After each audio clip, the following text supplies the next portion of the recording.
Welcome back, Business Freedom Podcast listeners. This is Lars Hedenborg, founder of Real Estate B School. And this is the good, bad, ugly edition of the Business Freedom Podcast. So this is where I just get to sometimes rant about things I'm seeing in the industry. Most of the time, it's my time to help you get a little bit of a glimpse into what the business growth journey is for a real estate agent making that shift from production to business owner.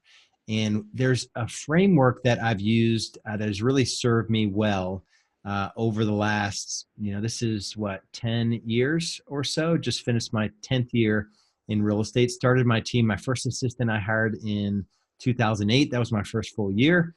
Then I hired my first buyer's agent in 2009. And then went from 58 to 118 to 178 to 248, 312, 400 plus sides, families served. And it wasn't all perfect, so I don't tout those numbers to tell you anything, except I had this real clear vision of what I wanted to achieve in the real estate industry. And it was not to be a real estate agent, and it was to build a business worth owning. And at the time I had, a young child, Anders, my first, who's just turned 11, was born in November 2007. That was really just about when I got into real estate. And then our second child was born in April 2010. So I was not about to be working 7 days a week for the next 10, 15, 20 years like most traditionally successful real estate agents. And this I learned it as a 4-part framework, but it's now 6 parts. So I want to kind of give you the context of what it is. If you're in a position where you can stop and write some of this down, take some notes, I would love for you to do that. And so going from, let's say an average real estate agent sells 8, 10, 12 homes. If you kind of cut out all the folks that are not really doing it full time, the 1-2 transactions, it's probably about 12 homes, 10 to 12 homes per year is a typical, traditionally successful real estate agent. If you take that 1 home per month and you go to top producer status, 2 to 3 homes per month, it's likely you're working that 7-day. Even if you're rationalizing, you've got a you've got the ability to kind of carve up your schedule and you're your own boss. Really, you're not. You're working 7 days a week. I can say that because I was in that position in my my first year was 2007, and then 2008 I had a part-time assistant. And it was a 7-day. I did Sundays by appointment only, and I was working most Sundays. I was working on systems, marketing systems, technology systems, just anything I could do to get a little bit of leverage so I could do more business in less time, make more money with less time, less stress. That's the equation you hear me talk about a lot of times.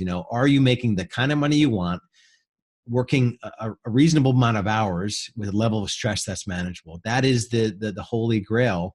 Being able to answer that question with an emphatic yes is the reason that this podcast exists. It's the reason that Real Estate B School exists. And so that's what I want to get after today. So here is the framework. I learned this from Dan Sullivan, and I have a different interpretation of it now. So it's the 4 C's that I call the 6 C's of really true business freedom. So let's call this the 6 C's of true business freedom. And so let's start with the 4 C's. So Dan Sullivan taught me that everything starts with a commitment, right? So I made the commitment to let's say to hire my first assistant and go down the path of building a real estate team. That was a commitment. Those are kind of easy to make. If we bring it to personal, it's easy to make like the commitment of, I'm going to work out, I'm committed to working out more this year, or what's a better one? Because I know the next C is coming. Let's just say in business, I'm going to commit to building a real estate team. And that's great, right? A commitment, if it's a true commitment, it's powerful. The second C, though, is courage.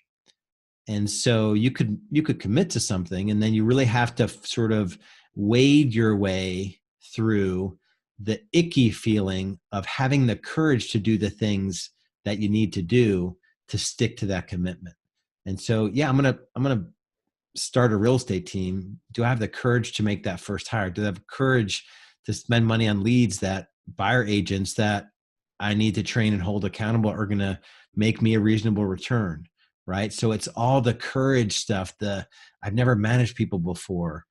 That takes some courage to overcome that. Right. So it's the commitment to build a real estate team, the courage to make those couple decisions, learn new skill, it's the courage to move through that. The third C is capabilities, right? So Real Estate B School is a business coaching company for real estate agents. We have the systems, the tools, the strategies, anything you could need to build a real estate team. We have those capabilities.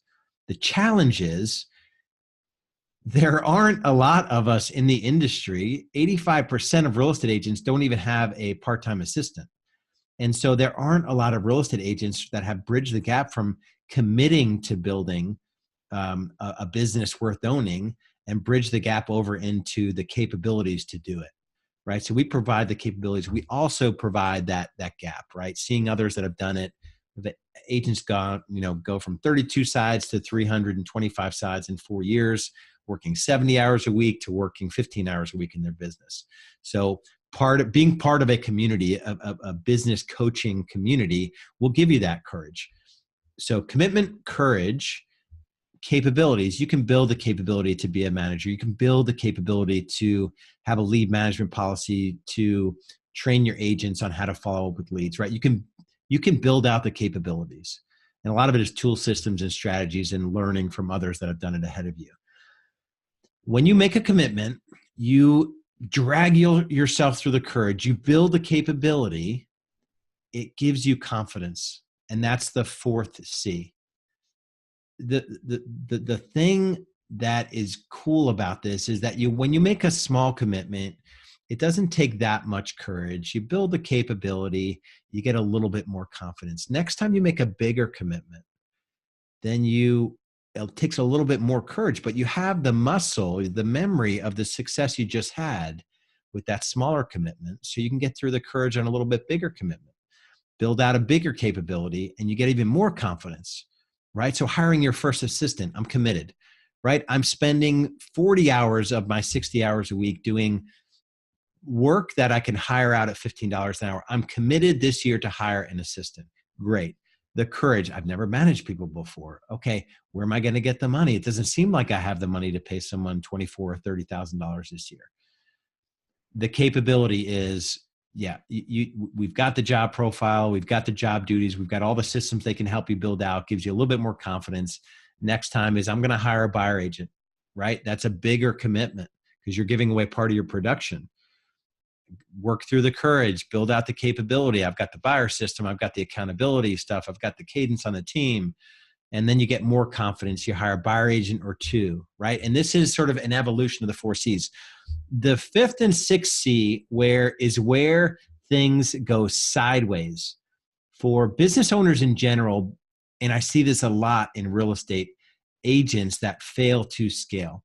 Or they hire their first assistant and it didn't work out. Or they hire their second, third, fourth, and they've been through 6 assistants, right? The fifth C is control.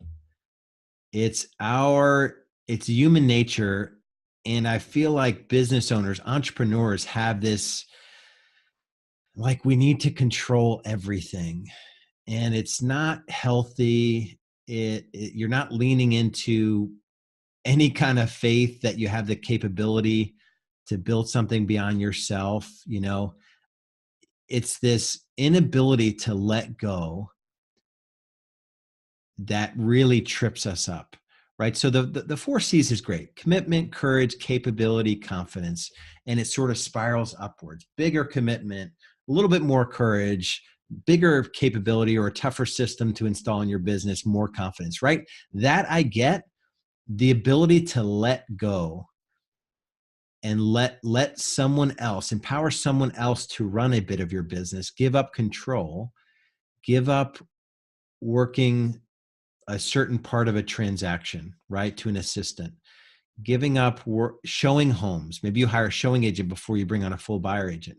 giving up pieces of the job of a real estate agent so that you can get leverage to move to the next level, whatever your next level is.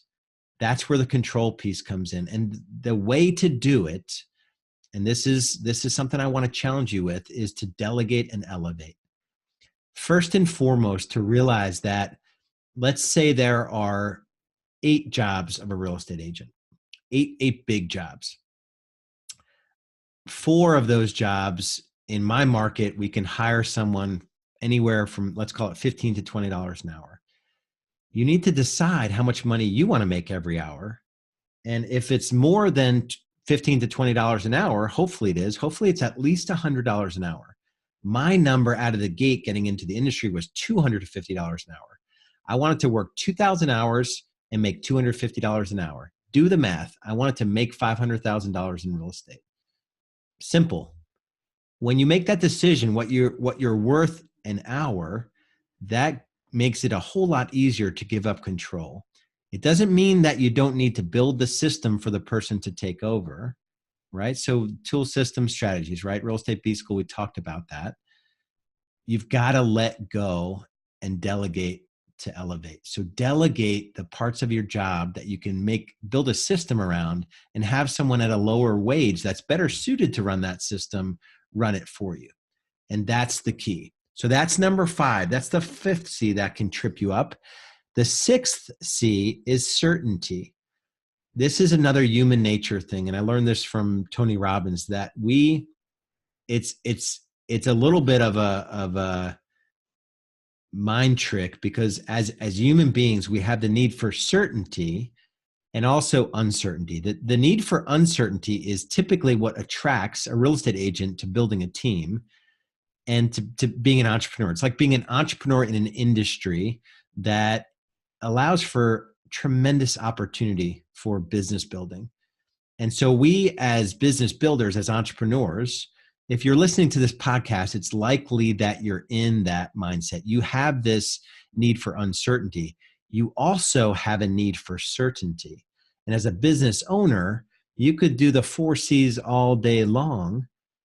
You could let go of control. If you can't live in the uncertain when it comes to your business. So what's a good example of this? So the uncertainty, real estate is a 28 to 35 days, so we're 4 to 5 weeks to close a transaction.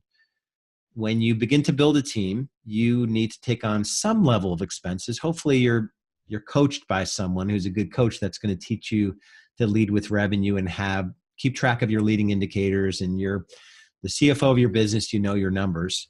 You still have this level of you need certainty to grow the business, and there is no certainty in business. And so I hope I'm explaining that right. I really want you to understand that you'll go out of business quick if you just lean into the uncertainty and you're okay with it, and you're just shooting from the hip, and you're spending money like it doesn't matter, and it grows on trees. And we need to have responsible business practices, and that needing certainty. I've seen a lot of real estate agents fail to scale because they require certainty. And the certainty comes from, I can work with this buyer. I can work with this seller. I know that I can provide a high level of customer experience. I know that I'll keep track of every detail, even if it's not in my sort of God-given abilities, right? There's certainty in being able to be, 1 degree of separation away from the client.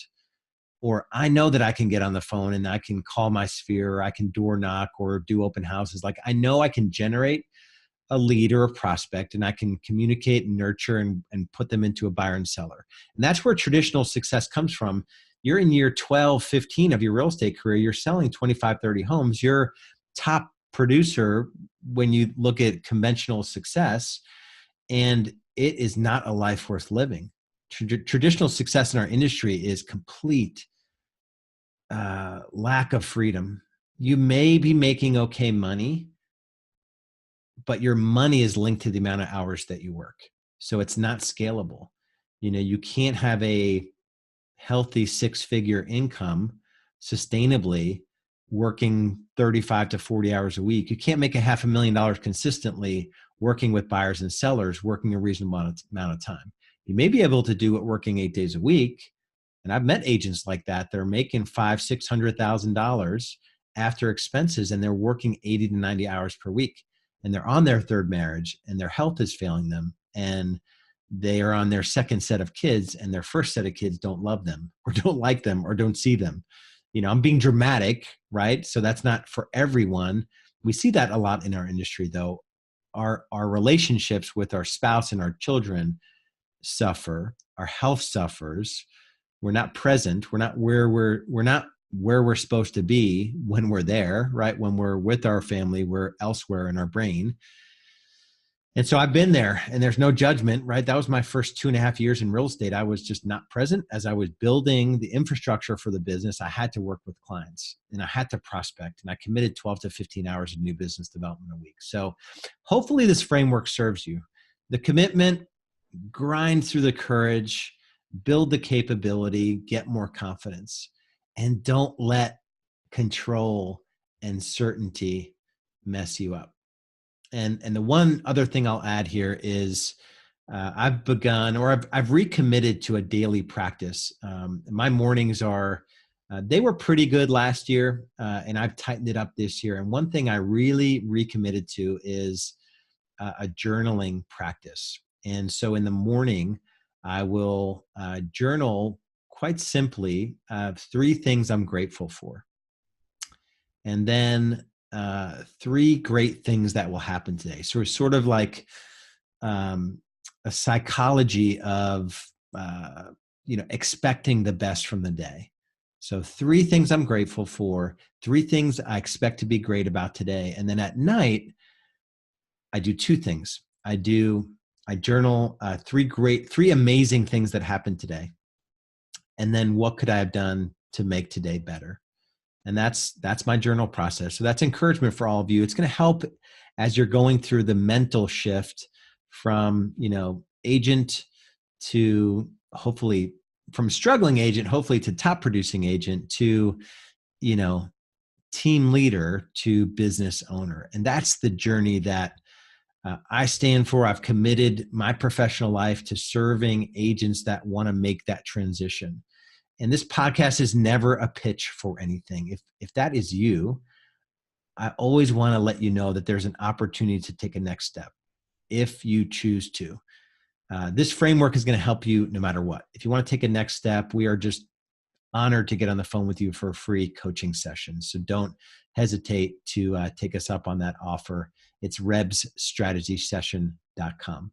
So I say to all of our members, and you are part of our community, you're part of the family for Real Estate B School and the Business Freedom Podcast. Much love and respect. This is not an easy path. Business ownership, is a tough journey. It's committing a couple years of your life to doing things that most people won't do. They won't get through that courage. Our industry, this is sort of a profound, prevalent in our industry. They won't make the commitment to building something beyond themselves. And once you make that commitment, your life will change. And so I have a lot of love and respect for you for doing this, for listening, to tuning in, for making this mental shift. It all starts with a mind shift. And so hopefully you enjoyed the episode, and we will talk to you soon. Bye-bye.